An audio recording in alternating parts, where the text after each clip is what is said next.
Grimoire Anthology. The Last Word 3. It was the 4th night of the 7th moon, 9 rises since any sign. Trail wasn't cold, but lukewarm would have been an exaggeration. Darren had us holed by a ravine. The heavy wood along the cliff's edge caught the wind, holding back the cold, and the rush of water muffled our conversation. We'd seen Jules' skiffs hanging low as they cut through the valley. Wasn't known fallen territory, but any more that's a dangerous assumption. There were 6 of us then, 3 less than 2 moons prior, but still, 1 more than when we'd first turned our backs to Palamon's ash. We took a rotation for watch during the night. Movement was kept to a minimum, and communication was down to hand signals and simple gestures. We could hold our own in a fight, but only the dead went looking for one. A hard truth that cut in direct opposition to our reasons for being so far from anything resembling civilization, much less our safety. The skiffs had spooked Kressler and Nada, and in truth me as well. But looking back, I think we were all just grasping for any good reason to turn back. Not because we would turn back, but because it seemed to be our only real hope, and I think we all knew it. Forward, where we were headed, into the unknown, and following the footsteps we were. It all just started to feel like a never-ending dead end after a while. Darren never wavered though, not once. At least not to any noticeable degree. It was his drive, his conviction, that kept us going. And, it's hard to think on, but if I'm honest, it was his death that rekindled my own fire. A fire that was all but exhausted on that cold night. He seemed confident we were close. But more than confident, sure. He seemed sure. No one else felt it. Our own confidence and any enthusiasm we'd had was set to wither soon as Brevin, Tren and Mel were gunned down. The ghost, Darren's ghost, never said a word to any of us, just hung there, always alert, always judging. Not us per se, but the moment, any moment. I never got the sense it thought of us as lesser, more that it was guarded, wary.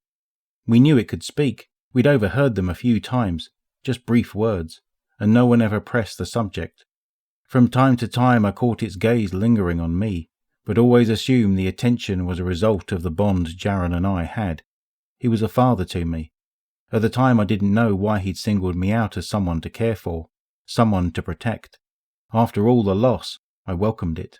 But looking back, taking in the arm's length at which he kept the others, I guess I should have known, or at least suspected there was more to it. We all woke that night, closer to morning than the previous day. A crack of gunfire split through the wood, then more. Far off, but near enough to pump the blood. A familiar ring, last word, Darren's sidearm, his best friend. Then another, a single shot, an unmistakable echo calling through the night, hushed, cutting. One shot, dark and eternal, followed by silence. We crouched low and quiet, listening, hoping. Darren was gone, off on his own. Maybe we were closer than we allowed ourselves to believe. Too close. He'd gone to face death alone. I couldn't admit it, not at the time, but he thought he was protecting us. After such a long road, years on its heels, a trail littered with suffering and fire, maybe he just couldn't take the thought of any dead kids, as he called us. The echoes faded and we all held still. No way to track the direction. No sense in rushing blind. What was done was done. The cadence of the shots fired told a story none of us cared to hear. Last word it hadn't been.